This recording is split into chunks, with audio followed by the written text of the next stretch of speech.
What's good, everyone? Welcome to another Live Wire Sports Media. The Commanders after the aftermath on a Monday. What we do, we always break down the game after the Commanders play.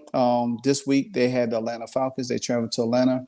They're looking to break a 3-game winning streak. But today, I'll have my good friend Mr. Merle, and I should have another special guest joining us shortly. But before we get started, what we have to do. We have to kick that intro.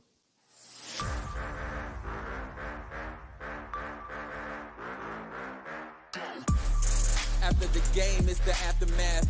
Win or lose, we still wave our commander's flag. Riding with Wentz under center, making the pass. Jahan Dotson, young rookie, making a splash. The burgundy and gold, that's what we about. Jonathan Allen knocking QBs to the ground. We die hard and nobody can shut us down. Cause this is the greatest show in town. Let's go! Go, go, go, go.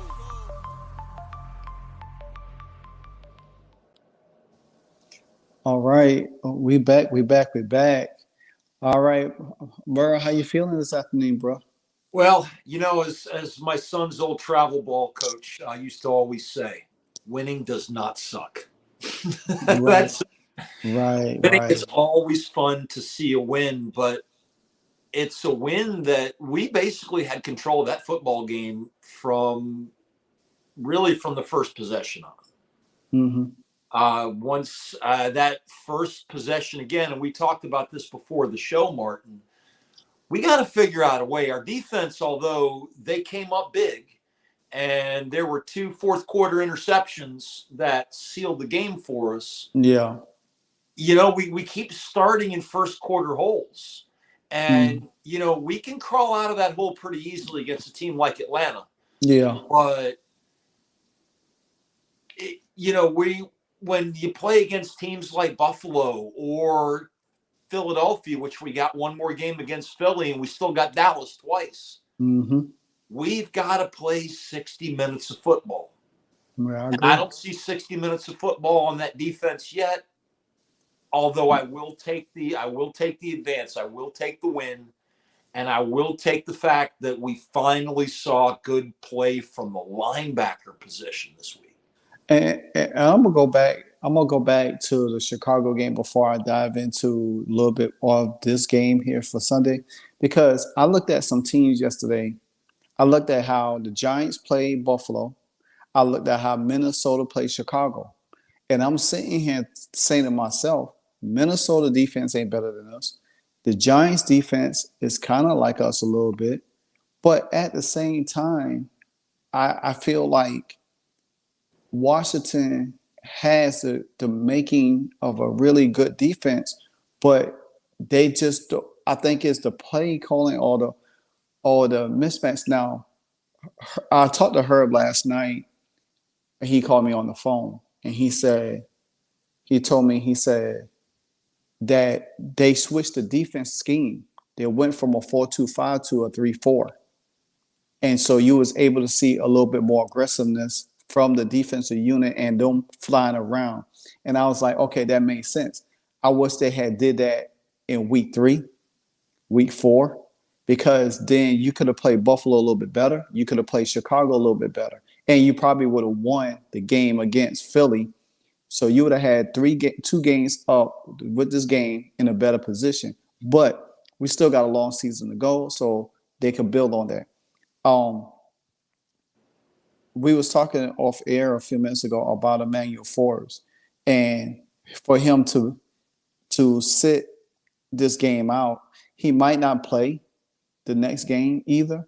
He might have to sit, and then he might just get some time in, a little bit snaps here and there, where he has to see how these guys really play. So I think Ron, knowing that he's coaching for his job, had to make a great decision, not to hurt him, but to get him to understand, hey, you done gave up like a lot of passes, a lot of attempts your way. So we got to put some guys in there with some experience to kind of really show you a little bit more.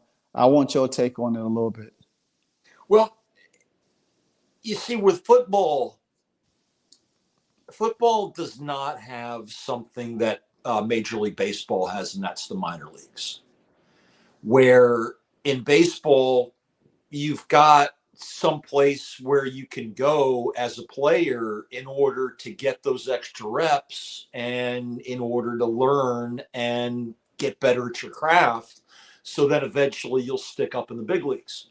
Mm-hmm. Football doesn't have that. What you have, though, is you have larger teams and you have 2 and 3 people in the depth chart in most positions that you say don't have in baseball.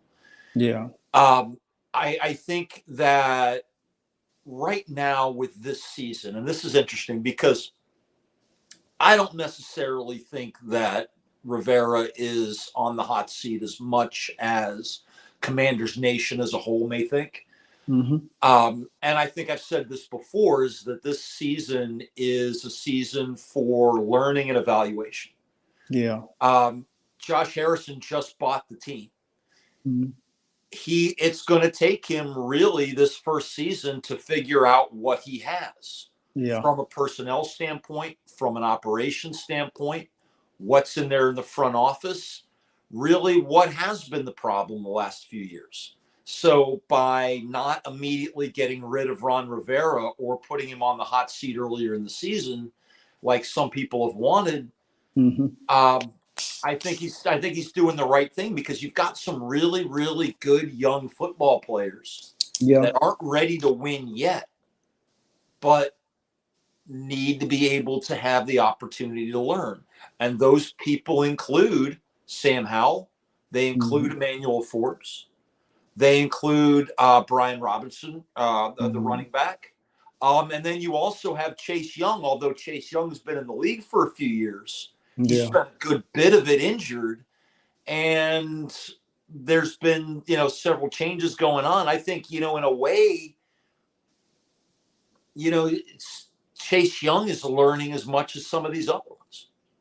Yeah, I agree with that because you brought up a good point because he has been injured. He has not played a real full NFL season since his rookie year. So you really look at it like this. He only has played 2 seasons probably, or a season and a half. You know what I'm saying? And with everything that has been going on, plus that first season, that was the first season with fans back in the stands. Yeah, that was because the first year was COVID. So 20 was COVID. That was a short season. And 21 was his rookie season. You almost have to throw anything out during the pandemic anyway for a lot of reasons. And I think this is where you're starting to see improvement in that defense because they're learning how to play together. And that's that front four. Exactly. This is the first time we've seen that front four together and healthy in quite a while. Oh yeah, definitely. I agree.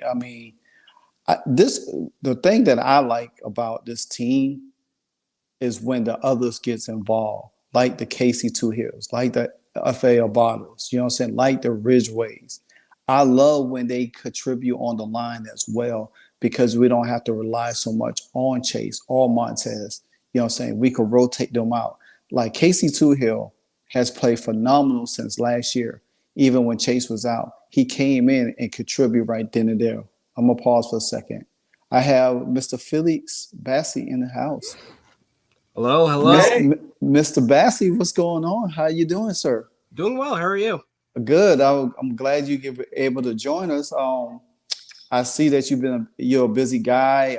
With friends on Facebook, you do a lot of great things for the Commanders and very professional. I love what I see from you. So that's why I wanted to reach out and bring you on to today's show. I always host this aftermath show on Mondays with my friend Merle, Mr. Felix Bassi. How you doing? Nice to meet you. I'm doing well. How are you? Doing great. It's always good after a win, huh? Always is. So Felix, me and Merle was talking a few minutes ago, but I want to get your overall assessment of yesterday's game, what your give and takes and what you felt about it. So what I would say about yesterday's game, I would say that it's another testament to what Eric Bieniemy's been doing for this offense. Of course, we had issues with the offensive line. Sam Howell's been given zero time in the pocket.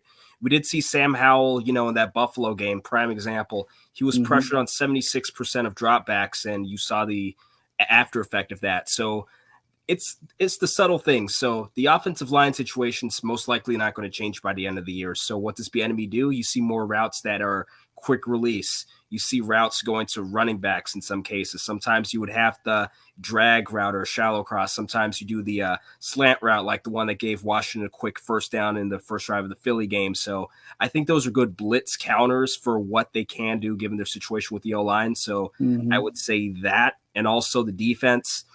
I saw good plays from the individuals. Of course, the interceptions by Davis, St. Juste, to argue, is probably the most underrated guy on the team. That's a bold statement there. Then, of course, Fuller. So overall, just a good performance.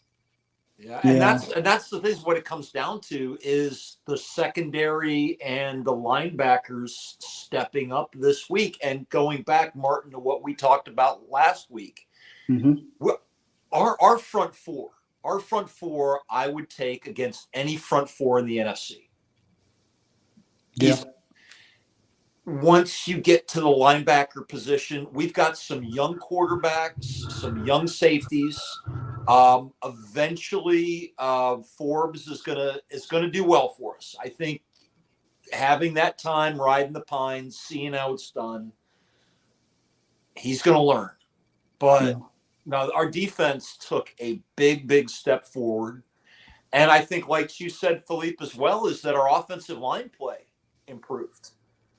I just think, all along, I mean, I wouldn't, go calling championship or buying lots of playoff tickets yet. But I'm looking at where we are as a Washington Commanders football team today, as opposed to where we were this time last year. Heck, after last week, it seems that everything that's been happening since we got Bieniemy, since the ownership change, there's a different feel to the team. And coming from somebody like me that does not live in the DC area anymore, it's a lot more fun to pull for the Commanders than it has been in a while. And one thing I want to touch on also is that now I know Charles Leno was out for some personal reasons or whatever was going on. He lost his baby girl. And I just want to give my condolences for Charles and everything. I do, mess with him when he's not playing well, but I did see the difference with him not being there with I can't remember who started. I had started on his side, but they played well because you didn't see nobody was able to blitz from that area to get to Sam Howell a little bit. The Falcons did try to mix up a little bit later on and try to get Sam uncomfortable, but you didn't see the whole offensive line collapsing like Felix said. The offensive line did held up. Now, I think the other aspect is that we got to find a way to run the ball a little bit better now, because now it's like we are being forced to pass more, but I think that's a recipe for disaster for other teams to try to force us to pass a lot, because we are completing our passes down the field. It's not like how it was last year when they forced us, they couldn't stop the run, and then when they did, they forced us to pass, and we didn't have no lanes, no downfield threat besides Terry at the time and Jahan. And, Taylor, it was either Taylor or Carson behind us. So now it's a little bit different because Eric Bieniemy has so many weapons to play with. You're seeing a touchdown yesterday was from Curtis Samuels. You're seeing 2 touchdowns from the running backs in the passing plays, especially the one that was 22, 24 yards to Brian Robinson. Yep. So, and the wide receivers was able to be like decoys. I want to touch on Felix. I want to get your opinion. Then I'm gonna go to Merle. What do you think is going on with Jahan at the moment? Because this was supposed to be his breakout season, since he had that decent rookie year last year.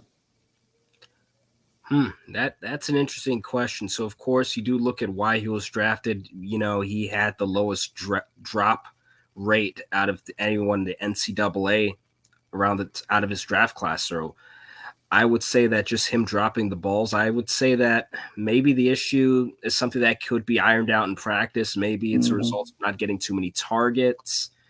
There's a lot that could be said about it, but I would say that overall, I think it's something that can be worked out in practice. He does have the ability to catch consistently, but again, like I did say, I don't think he's been targeted that many times in recent memory, so I think that plays a role.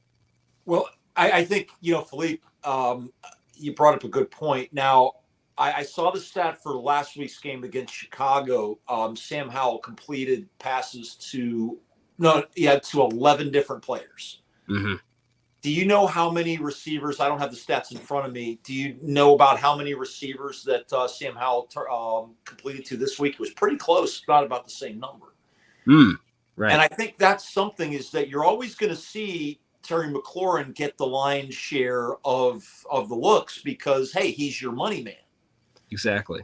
The thing is that Howell, and this is a testament to Howell and to Bieniemy, because we really don't have a very good offensive line. And when you can complete passes to that many targets in a game, that really says something for your quarterback. That's something for your receiver and the team. But on the other hand, somebody like a Dotson that may need more targets to get going is not going to necessarily, it's not going to necessarily thrive in a system like that. That's an excellent point. So, wow. This guy's a rookie. And when you're completing passes to 10, 11 different guys as a rookie, Sam Howell is something special. Yeah. I'm not going to go call any other names, but one thing that I do know is I do know the kid's makeup. I've watched the kid since he was in high school. And he's deserved everything that he's gotten. And he continues to show why University of North Carolina gave him a football scholarship and why Ron Rivera took a chance on him in the 5th round. Exactly. If you look at his performance, look at his stats compared to some of these other young quarterbacks that are coming up that have a lot more of a pedigree than Sam Howell. Yeah. And the thing about it is with Sam Howell, I like because he was able to sit a year. And even though he learned Scott Turner's offense, he didn't have to operate in it number one game. So that was kind of like something good that he could have easily, erase out his mind and then put his focus on a new dynamic offense with Eric Bieniemy. And I do love how Eric Bieniemy is working with him is putting him in a situation. You can see each week, even through some of the bad games, they do try to make different progresses and to build up on it. I think eventually, somewhere down the season, I think the dynamic between the offense and the defense will come together. It's just taking a lot of time because if any of us watch basketball, you see when teams come together, they don't gel as fast. It takes them almost half of this first part of the season to start clicking a little bit more. Even though we got 17 games and we are already in week 6, I still think this team still is going to find their way. Because you look at it, the Eagles are struggling. They is not as dominant as they was last year. They got issues. You look at Dallas, we already know they always like a train wreck ready to happen. And then you got the Giants that still, they don't have a lot of time, but they all play hard. So we still there. If Dallas loses tonight, we 3-3 with them. That means we 2 games back behind Philly, or a game and a half, something like that. And we got something to build on from this game right here, because we do have the Giants next. Then we got Philly again. So there's a lot. But I think Ron's message last week with the do your job statement. I think it hit home and resonate with a lot of guys. And so, with that being said, is that now let's see these guys, and that defense that they play, that 3-4 defense. Go back to it. Use every guy that you have on there. Even the special teams showed up yesterday. I mean, James Crowder, man. What can you say about this guy, Merle? Hey, well, first, another Union County, North Carolina product out of Monroe High School. Jamison Crowder, I've been watching him do it in the NFL for a long, long time. Here, I think he went to the Jets for a while, didn't he? And now that he's able to come back and finish his career here, that play he made, that punt return, it's nice to see, because he was one of those receivers that his first time around here, I mean, there was a lot of promise, but he never really showed it. I mean, the supporting cast wasn't there either. But these are the kind of guys that we need to step up in situations like that. Because, really that whole punt return, it's almost like that's what gave us the momentum that we really never gave back the whole rest of the game. What do you think, Philippe? I completely 100%, not to mention that kick return, it set up a touchdown in a game that was decided by a single possession. So not only that, but the last time the Commanders had a punt return that was at least 61 or more yards, last time that happened? I had a lot. 2016, 2016 by Jamison Crowder is in that Baltimore game. It was another game that was decided by a single possession. So it just, number one, it goes to show you something that kind of slipped through the cracks here. A lot of people don't think about it, but we didn't really have a lot to show for in the kick return aspect in the last few years. So that's one thing that slipped in my mind as well. Because I was half expecting you to say Gary Clark, but that's right. Because I can't remember how long it's been. And you remember Mitchell had a few big ones. I think I remember, but again, we're going back to a long time ago. Because you think in that time from 2016 to now, we had DeAndre Carter, which everybody loved. He was solid. I hated that we didn't kept him. I mean, he was dynamic in the offense and on special teams. So it's just, I'm glad to see Jamison. I wish he had got that touchdown. I really did. I was hoping, but he got gassed. He got gassed so bad. So give me your Philippe, give me your overall assessment of Brian Robinson, who I love. I love Brian Robinson. So give me your overall assessment of him. I would say this: he's a great power runner, and he also has the ability to do the outside runs. I've seen some of those from this year, the outside runs, the off tackles, or things of that nature. But I would say this in terms of his signature style, the inside run, power running. Mm-hmm. I think NFL defenses have kind of figured that out. It's not so much. I don't think he's regressing at all. I think it's more so, if you're facing the Commanders, watch out for this particular move. Mm-hmm. They do it. They're heavily reliant upon it. And I think that's why it's not working. And I would say that it's also due to the fact that we're not using much else outside of that. I've seen the outside run once or very few times this year. Mm-hmm. And I think that largely owes to the fact that we're afraid to give Gibson the ball, because he's having probably, in terms of ball management, the worst year of his career so far. Felipe, it all comes down to one thing. Mm-hmm. It's our offensive line. Also our offensive line, they actually, and if you remember, a lot of the prognosticators had us finishing dead last. And it all comes down to the offensive line. And I look and I keep going back to what Howell is doing, but also what Brian Robertson is doing with the offensive line that we don't have. Yeah. And you could see it when we finally had the game in hand, and you get to the last 5-6 minutes of the game, and you're supposed to then just start to give it to your running back, and then we're all 3 and out. because we can't run the ball. And it's not so much, I don't think that they figured us out. If we had Dallas's O-line, it'd be a lot different. Yeah. Hell, if we had our own O-line from when I was in high school, we would have no problem. We'd be running the counter tray all day because would have the O-line that we can do it. I wonder what, because I know last year we had problems with the O-line. I think it's a little bit worse than a little bit was last year, and we was able to run the ball a lot effectively with the offensive line that we had last year. But this year, it just seems like Felipe said, they seem like teams have figured Brian Robinson out a little bit from game to game, knowing where he liked to run. But I did like the change up when we brought Rodriguez in, because you don't know nothing about him.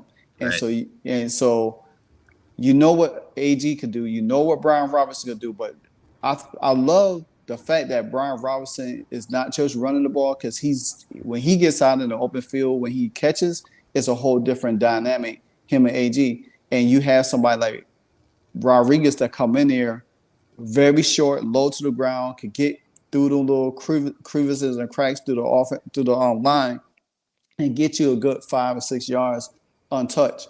So that's pretty good.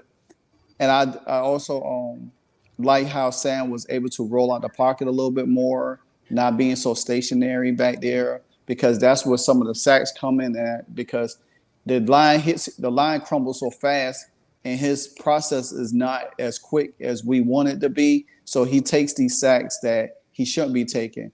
And I think right now, I mean, he got sacked 5 times yesterday.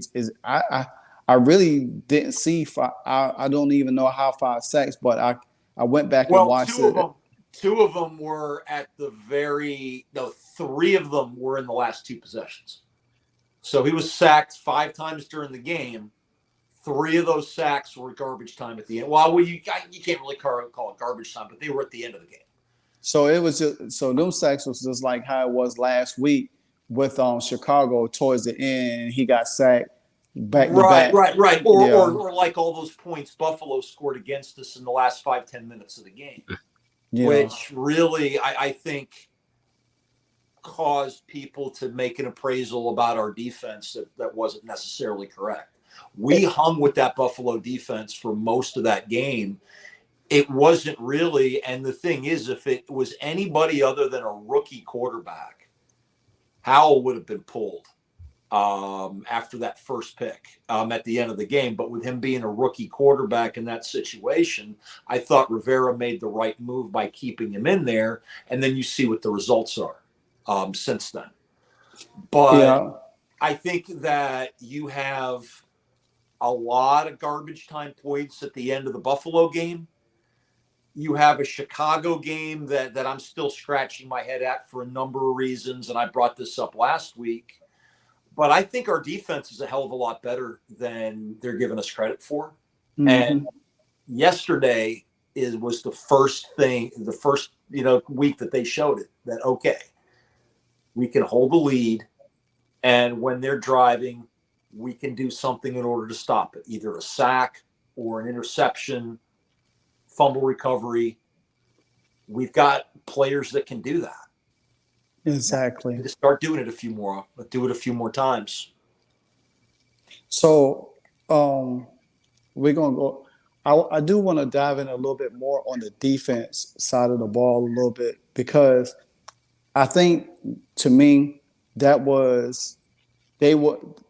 the unsung heroes of this game because of what they did. And we've been waiting to see, Jamin Davis, he gets beat up in the media too, by us and a lot, but he has progress year in and year out. And even though he has some off the field, things that was going on, but he has played pretty solid throughout the season. Philly, what would you like to see more of Jamin Davis? So what I would say for Jamin Davis, it's hard to tell. Now, I would say this is kind of delicate, because if you look at the linebacker position, there's not a lot of depth. So there are certain limitations. But what I would say that I'd want to see more from Jamin Davis, probably see him aid the pass rush when necessary, and in some situations, let's focus on one thing. I'd say aid the pass rush when necessary, see how he can do in that case. But his ability to cover, his ability to prevent pass plays from happening when the ball's in his zone or his area of the field, I think he's proven himself, not just the Atlanta game with the interception, but take it back a few years ago. He made a play that saved the game against Seattle, the Monday night game in 2021. Mm-hmm. He saved that game. If it went to overtime, I don't know what would have happened because that game could have gone either way, even within the regulation period. So I would say that from Jamin Davis overall, I just would like to see how they would deal with him aiding the pass rush. As for, again, his role as a whole in the linebacker position, like I said, it's hard to ask so much because I'm looking at the linebacker position, some of the play calling, the coverage schemes. I don't want to go off on a tangent and just let's answer. Also, Jamin Davis, you pointed out, Jamin Davis is a player. We know he's a player, but he is never going to be more than a player that is, at his best, he's going to help keep you in games. He's not going to ever be that linebacker that's going to take over a game. He's not going to be that Ryan Kerrigan type, let alone a Luke Kuechly type, or some of the top linebackers in the league right now who is just escaping me. But that's who we need. We need that middle linebacker we need a linebacker version of Chase Young and Montez Sweat, which is asking the world, but at least the fact that going into next year's draft, we don't need any wide receivers, we don't need any running backs, and we don't need a quarterback. As long as something doesn't crazy happen to Tyrod Taylor, I think he'll be fine as a backup for a couple of years. He's not. Do you know how old is he? How he is fully? Tyrod Taylor. Yeah. Tyrod Taylor. I think he's somewhere in his early 30s. He's been in the NFL for about a decade. Yeah. So as a backup, maybe 2-3 more seasons. If Sam Howell stays healthy.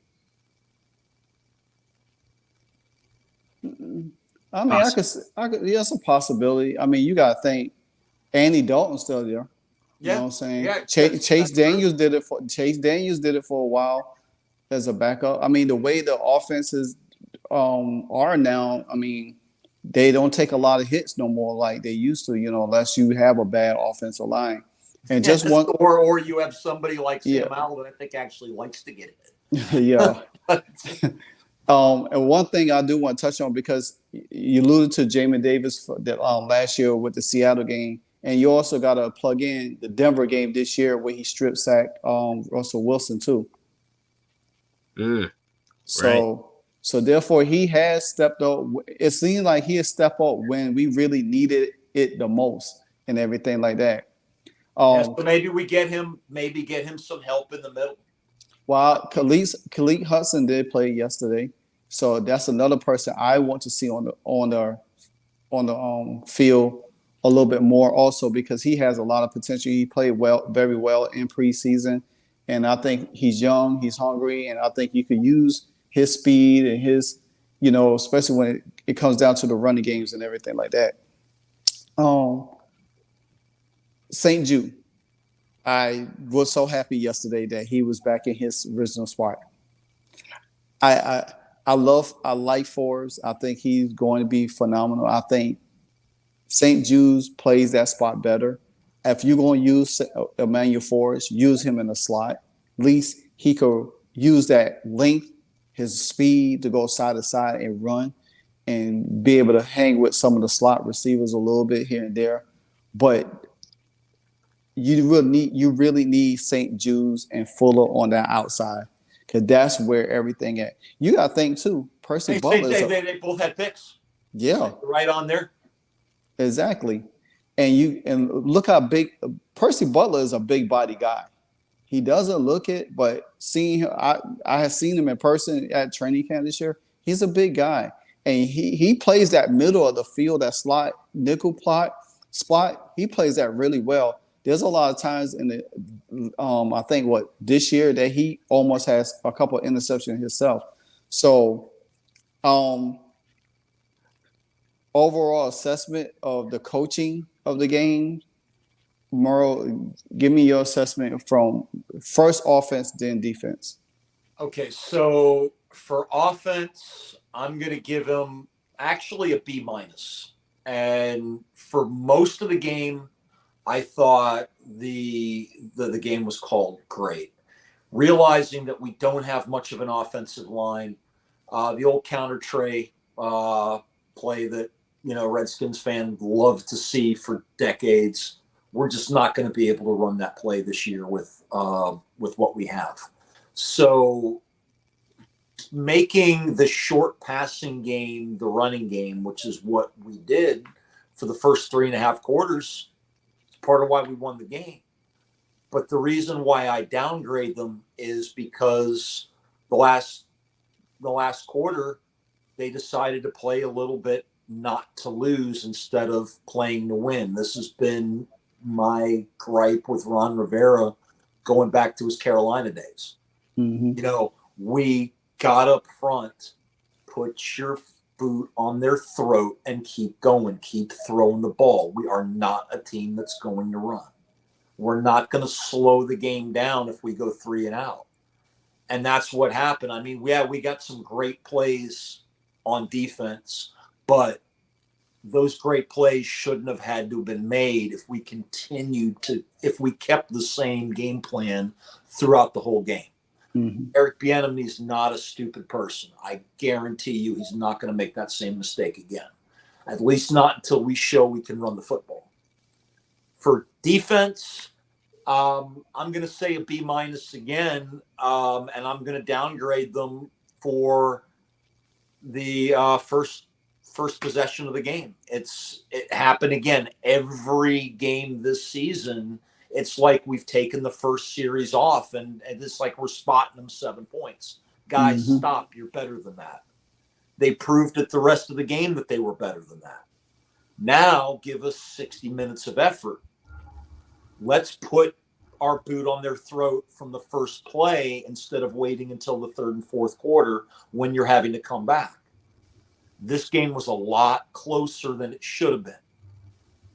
Yeah. That's why they got B minuses. And I do want to touch back because you did say something. Before I get into that next question, I want to get Philippe thought on the offense and the defense also.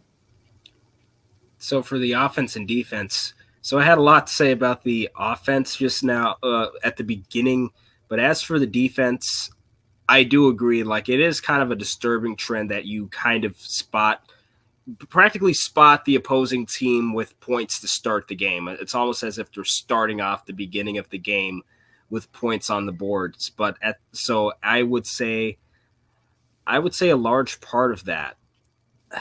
I would say a large part of it would probably have something to do with not putting enough pressure on defense. I know what this team is capable of. Now, I understand that you did make a point saying, okay, Jamin Davis himself wouldn't be able to be that game-breaking linebacker. But I was thinking more in the vein of, okay, you have a solid front four in the NFL, and you set that front four, you can line that one head-to-head and make an argument that it's better than almost any other front four in the NFL. Any front four. And I agree wholeheartedly. I agree wholeheartedly. So you take that front four, add any player to it on the pass rush, on the blitz. Now, I get that the 4-man pressure can create sack situations, but the fact of the matter is, the 4-man rush can work, but it's really not supposed to. It's extreme cases. It may work sometimes. It's similar to having an elite quarterback, right? That can throw the ball deep on any play, but going deep every single time. It's not going to work no matter how good. It's not going to work every single time. So you're going to need some help there with the front four. So I would say that would be an aspect of it. And I would say this, I think Washington's gotten better, but I think that they kind of bounced back into an old habit of playing guys off the line of scrimmage. Now, it worked and I'm speaking specifically about defensive backs. Now, it did work to some degree in this game. They caught some interceptions in zone, or Kendall Fuller's case, he kind of just positioned himself there. He has a way of positioning himself in the direction of the ball that I've noticed. But I would say that these zone dominant coverage schemes, they're not going to work against a team not named the Atlanta Falcons, generally speaking. Yeah. And I think that if you go against a Daniel Jones, he would pick even Daniel Jones. Like the Giants not doing well, Daniel Jones not doing well, but I think even Daniel Jones would be able to pick that apart. Mm-hmm. So I would say those are the two issues that I do have with the defense. Offense, like I said, doing well to counter the blitz. That's pretty much all you can ask for with the passing situation right now. Running the ball, you didn't mention the fact that we're challenged. You can't really get too free with the off tackles or a counter trade play that you mentioned in particular, because you don't really have an offensive line that can support that. Like the play would probably be broken at the line of scrimmage based on what we're seeing. So it was on 3rd and inches in Chicago. There you go. And it's funny you mentioned that. Name of the quarterback in Chicago is escaping me. Somebody else. Justin Fields. It happens to me all the time. I accidentally call him Jalen Hurts all the time. Okay. Justin Fields was accurate with his passes on Thursday night against us. This kid Riddle, or whatever his name was overthrowing his guys. Yes. And that's, if you look at it, that's the difference there. They didn't rip off a big 30, 40-yard play or multiple against us because the quarterback wasn't hitting his receivers. Now, we had a little bit to do with that. I'm not going to just all of a sudden say it, but that was a thing that I saw. Because just like on Thursday night, in that first half, Atlanta's wide receivers were getting behind our defensive backs. And making sure you've got a quarterback good enough to hit those receivers. And thankfully, Atlanta did not have that quarterback yesterday. And that's a good point, because just like Fleet said, Daniel Jones, even Tyrod Taylor a little bit yesterday ran out the pocket. So either or, that's just something that Washington's defense has never been able to fix, controlling that running quarterback. Daniel Jones seems like another version of Lamar Jackson when he plays us. It's like this dude rushes for almost 100 yards by himself in the game. And then, you got to still deal with Barkley at the same time. And I just don't – that's the only – I think that's one of the main problems of the defense that bothers me is we don't contain – now, we do a good job against Jalen Hurts. So why is it not the same with Daniel Jones? That's where it's mind-boggling to me. Well, I think, one thing, we haven't played Daniel Jones this year. And I think the first thing you got to look at is this is a different football team in almost every aspect than it was last year. Although there are some tendencies that are still there. I'm seeing almost to a man plays being made with regularity this season that were not being made last season and season before. So before we go ahead and start, making Daniel Jones more than who he is, remember that we're a little more than who we were last year. And I think at this point, now the game's going to be at home Sunday, right? Yeah, no, we on the road. We're on the road again. We're on the road again. Okay. I think we'll be just fine. And I think, in Philadelphia, we took Philadelphia to overtime. I think we win this football game. I agree wholeheartedly. And it ain't a comeback either. I think this is going to be a 60-minute win. We're going to be the team that scores first. And I don't necessarily think that we kick the hell out of them, but I'm pretty sure that this game is going to be a win. I think that we are a team that has shown that we can learn from the mistakes that we made last week, this week. So you'll see another improvement with this team. And I think we're all going to like what we're going to see. It's funny y'all said that. Washington has played better on the road than they do at home. Maybe they just go ahead and switch their schedule and just keep them on the road the whole season because they play really good. Even though they was on the road with Philly, they still play well enough to beat Philly. You know what I'm saying? So there's no more victories, but I still say I like their chances on the road against any Well, team. I don't know. I think what you're up against, Martin, is that Buffalo is going to the Super Bowl until somebody proves me wrong. I won't say You that. know what? You got to throw out the London thing. I mean, In general, the Giants had them yesterday. If the Giants had just an ounce of offense, that was a loss. The Giants showed what they was able to do against a team. Buffalo has struggled against teams that plays them physical. Buffalo don't like to play physical. If Buffalo, say for instance, if Cincinnati gets their act together, the way they played on defense yesterday, even though Kansas City still Kansas City, but you got to look. Teams that play physical with Buffalo is able to beat Buffalo. I'm not going to anoint them yet because they still have a lot of questions. And then now they starting to get injured real quick. There's a lot of injuries on that team. They running back went down yesterday. A lineman got hurt yesterday. Yeah. So, but the running back, he's fine. He had a neck injury, but he's fine. It's a lot of pain in his neck. Then they had an offensive lineman. They lost two people on defense. So they get injured at the wrong time of the year. I mean, early in the year, they could come back later, but it's going to stall their momentum because they still got to play Miami. There's we don't even know if there's a chance Aaron Rodgers come back. The Jets defense is really carrying that team. If Zach Wilson played just an ounce, I don't even count the Patriots at all. Then you got a Cleveland team that has a good defense. You see what they did against the 49ers yesterday. So it's a lot. It's not as easy as we think it is because Buffalo could put up no points. Miami could put up points too, but they could be beat too. You just got to play them physical.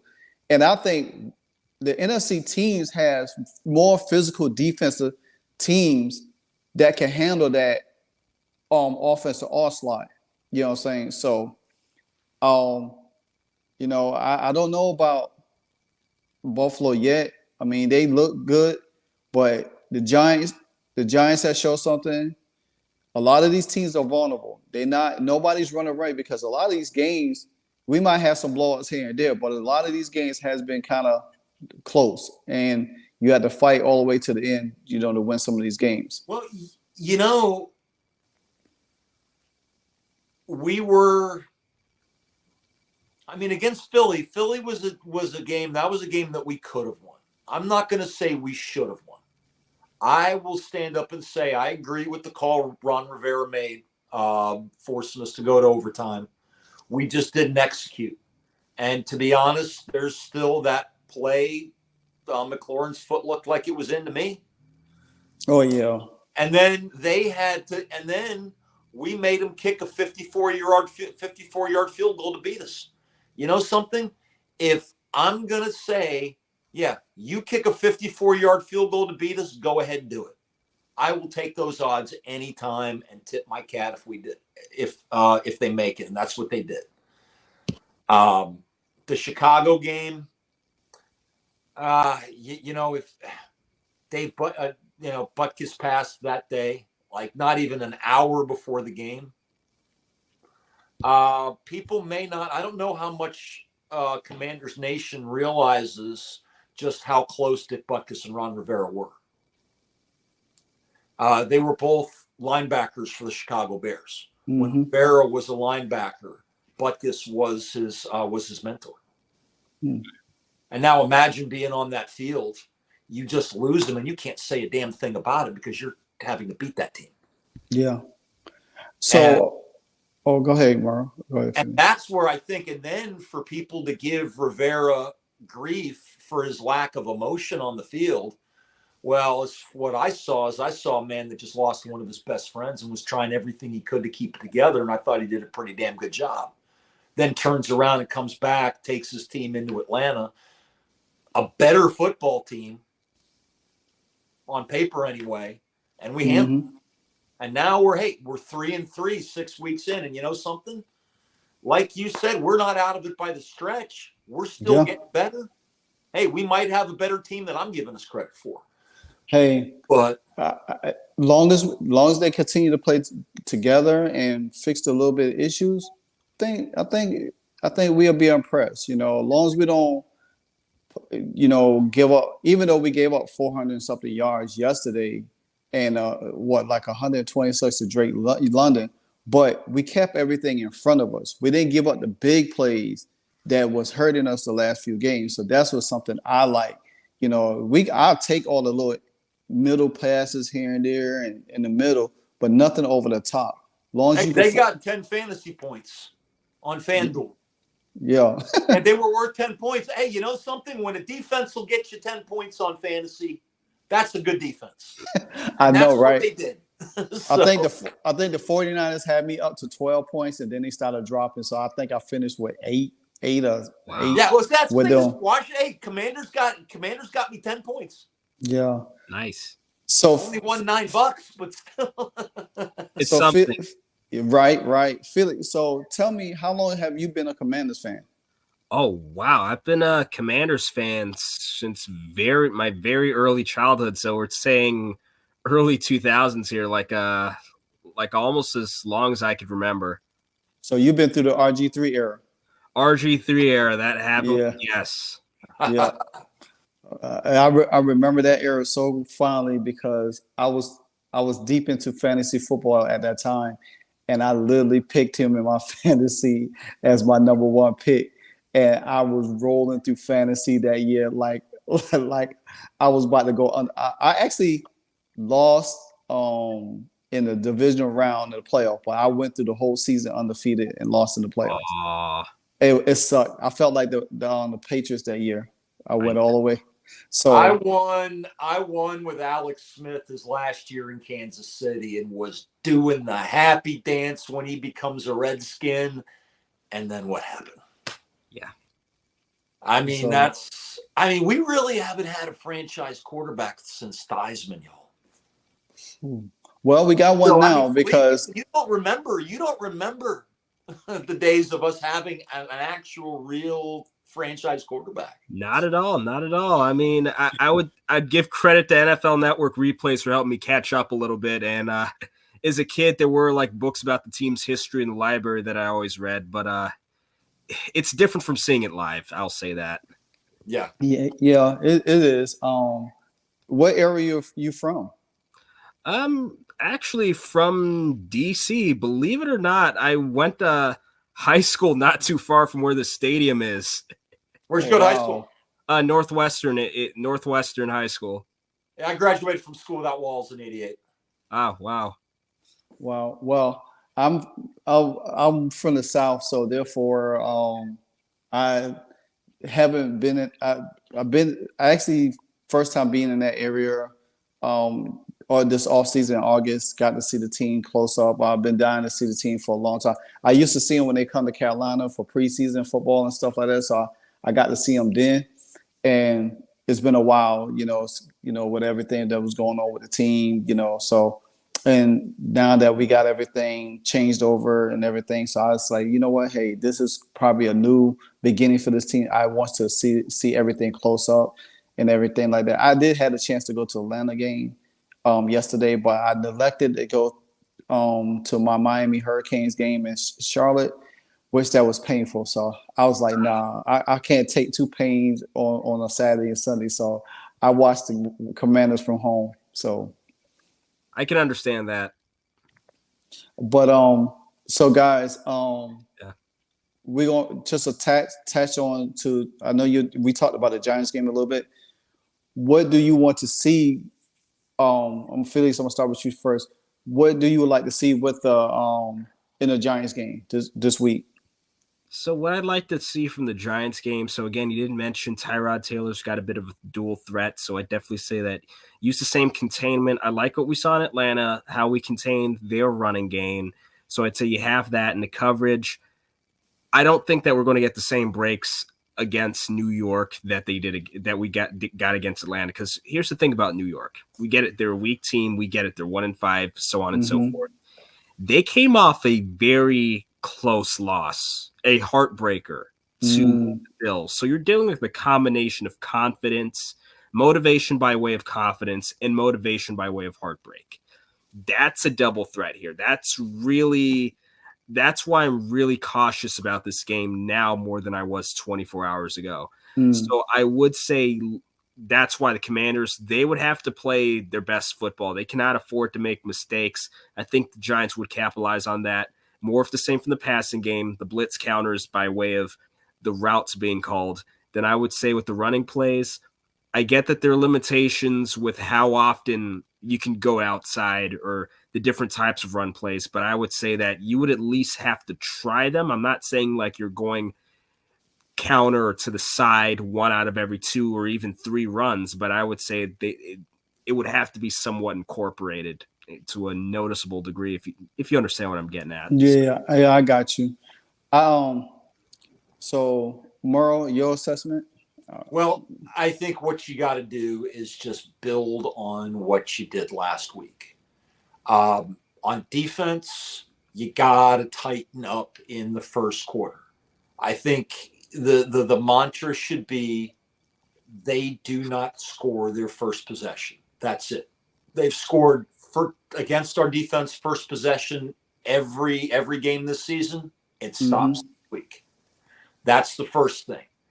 Second thing is you've got the secondary and the linebackers have to continue to be opportunistic.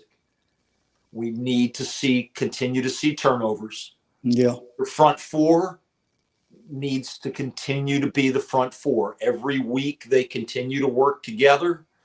They're just going to continue to get better. And it's any one of the four: Sweat, Chase, Allen, or Taylor. Basically, what we want to do is make sure that the Giants don't forget that they're the Giants on offense. Right. And on offense, you know what? We are not a running football team. We are not a running football team and this is what you don't want to say to most football teams. In order for us to win, Sam Howell has to throw at least 45 passes and he needs to complete at least 31, 32 of them. If Sam Howell can throw 45 passes, can complete more than 31 or 32 and stay away from the picks, that's what we're going to need to do and continue to do what he's been doing. Going through all your that sounds like a 350 to 400 yard passing game right there. Well, you know what? He was there. He didn't get the only reason he didn't get that kind of yardage against Atlanta is because our defense kept giving him the short field with the turnovers. Yep. But look at how many he had, almost 400 yards against Chicago in that loss. And he had no turnovers either. No, he had one. He had one in the second quarter. I want to think when he threw that pick. I don't think he turned the ball over. Again, no, it's Chicago. Yeah, Chicago. He didn't turn the ball over in the Atlanta game at all. Didn't turn it over at all against Atlanta. And so this is what I think about what both of y'all have said, and I agree wholeheartedly. I do believe that Washington will win this game. I think they will blitz. They're gonna take what the Buffalo Bills did to them a little bit more because that they can't score the ball. They're gonna rise Barkley a lot. So if we shut down him and force them to pass the ball, which they didn't effectively pass the ball because Waller has not produced for them all year, and they deep threat is Slayton, and I don't think that. We not gonna allow Slayton to get off like that. If we allow Slayton to get off like that, I really have to make a phone call to Ron and Jack Del Rio during halftime. But I think we could blitz them, we could rattle them, we could get to Tyrod Taylor. He's a little older. He's a little looser, but he's not as fast. You know what I'm saying? Like if we were dealing with a Daniel Jones, so that's what I'm looking for. And I think Washington, they got to take this opportunity to really revenge the losses to the Giants from last year because we've been robbed by them last year. The holding and the pass interference call and the false illegal lineup they called on Terry. So this game is probably going to be more personal for the Commanders than anything because of what transpired last year. Because them 2 games cost us a chance for the playoffs. So the Commanders come out. I don't know how serious that Montez thumb injury is. He did come back in the game yesterday a little bit, but Casey Toohill provided. So I think that if they take this defensive unit, what they displayed Sunday and carry it to this Sunday coming up, I think they could come out with a good win, a good double-digit win. I think they need to put the Giants away early, not let them hang around, not give them any hope at all. So with that being said, this has been a great segment. As always, I do this every Monday at 8 p.m. Felix, I'm very honored to have you on the show. You are more than welcome to come back anytime when your time permit. So would you let everybody know where they could find you and what you do also? Okay, first off, I just wanted to say thank you to the both of you for inviting me. I also take great honor in being invited. And also, I wanted to say that I can be found at WBGR TV on Facebook.com. So just look up WBGR TV, Washington Sports Den, and it's every week. I cover the Commanders, I also cover the rest of the NFL, NBA, MLB, NHL, even pro wrestling sometimes. So if you're into sports, more than likely I'm going to have something for you in any given episode. Oh wow! So yeah. Most definitely, I will look you up and share it on my page. I have to create another group page and invite y'all in there and stuff, so you can start posting some of your work, so a lot of people get to check you out. Yep, and I actually have something to announce. I didn't have anything last week, but this Saturday, by no later than Sunday morning before football, will be the return of my YouTube show, Between Two Guitars. It has absolutely nothing to do with the Washington Redskins or sports for that matter. As the name goes, it's a show about rock and roll where I cover everything from bands, live shows, even we're going to get into some gear. This Saturday will be the relaunch of the show where I'm going to be tackling the discography of none other than one of the greatest rock bands of all time, Pink Floyd, whose album Dark Side of the Moon got the 50th anniversary. What I'm going to be doing is a Pink Floyd primer for those of you that may not know more than that. So we're going to be going over all their records. It's going to be fun, and it'll be out by Sunday morning. I hope you all check it out. What's the name of your channel? Between Two Guitars. Between Two Guitars? Yeah, right. It's kind of a play on the Zach Galifianakis show, but I actually usually am sitting in between my Les Paul and my SG. So I also play guitar when I'm not being a Washington Redskins nerd. Got it. Just say the Redskins. I'm also really into rock music and the history of it, so I'll really appreciate it. So the channel's up right now, or? Oh yeah, the channel's up. I just haven't done anything for the last few months. There's been a move, and life kind of got in the way. But there's a decent bit of content up there already. Got that. I already subscribed, by the way. Cool. Send a link into Messenger for me, and definitely I'll definitely check it out. All right. Sure. But thanks again, guys, for another great show. Like I said, I usually drop videos. You can always find me on YouTube, Facebook, Twitter, X, whatever it's called right now. It's confusing. Twitter X. That's what it's called. Twitter X. So who knows? I haven't been on it since the first night it launched.